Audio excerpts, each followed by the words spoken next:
back to PSN News. I'm Neela Azami, and with me tonight is Jon Draeger, an executive producer for After the Whistle. Thank you so much for coming here tonight with us, Jon. Not a problem. Happy to be here. So I wanted to first ask you a little bit about your role in After the Whistle.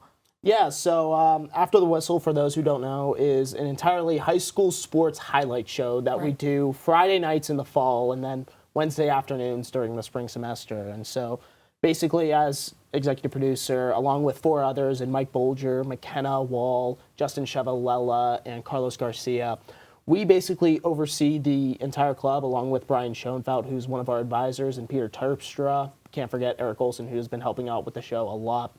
We basically kind of get together a bunch of different schedules, whether it's from either football, basketball, softball, baseball, lacrosse, even wrestling, which is very big here in central Pennsylvania. Right. We kind of cultivate the schedule, kind of assign roles to different people, like, hey, you go to this location, you go to this location, you cover this sport, you do a package for this.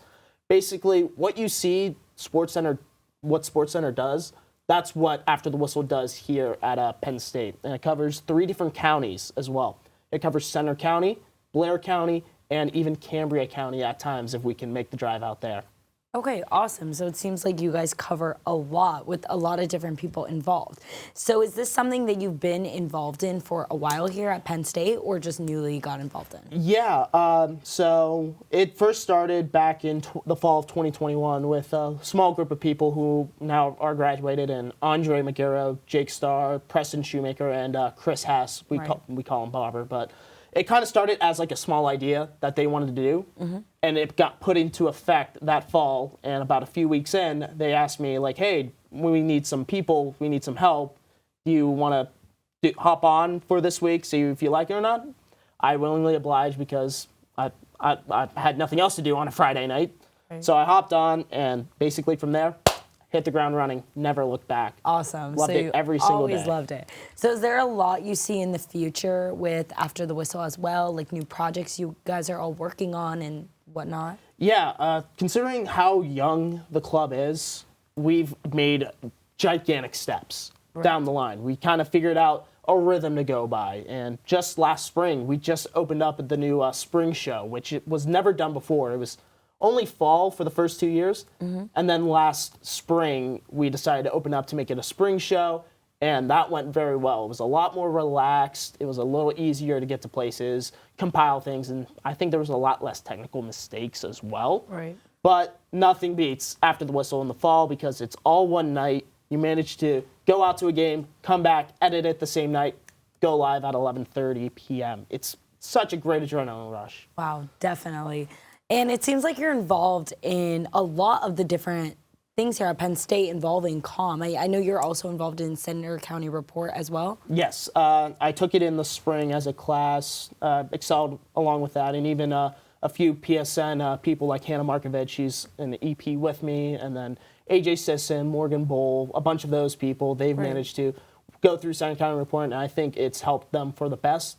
So when Steve Krasik, director of television, came up to me and asked me to be an executive producer for the fall semester, I was very much happy to help out because I want to see not only that improve, but others from that class improve as well as TV journalists. Yeah, definitely, especially like as we all get into our future careers, to see how we can take this and like imply it into the real world and all of that.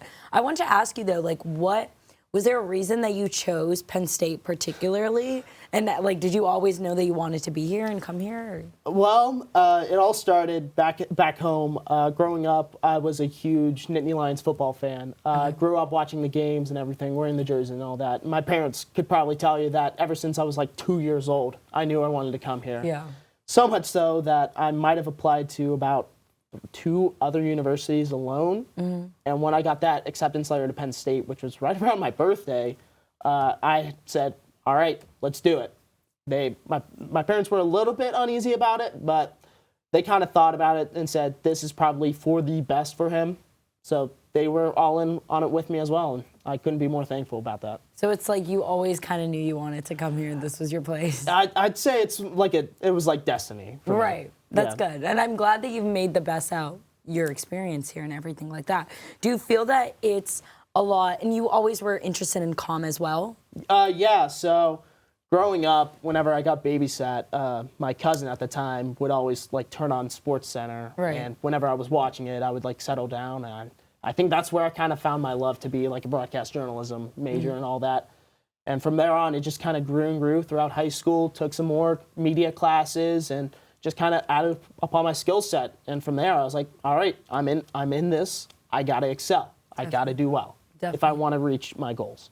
And you think that the comm programs here, like especially at Penn State, I know it's gotten even better over time, but do you think they have a lot to offer for students, and like what should new students be looking out for? And Oh, absolutely. So for me, what got me started was Penn State COMM Radio. It's a student-based radio news organization, but it also has its own sports department as well. right. From there, that's where I got my start. That's where I first learned how to write a script well, how to get behind a microphone, how to find my voice. And if you stick with it, it can provide massive opportunities. For example, I was fortunate enough to head to the Rose Bowl and work that game entirely for COMM Radio with GM and my buddy Alex Rocco. From there, that was a great experience. Had a fantastic time in Pasadena.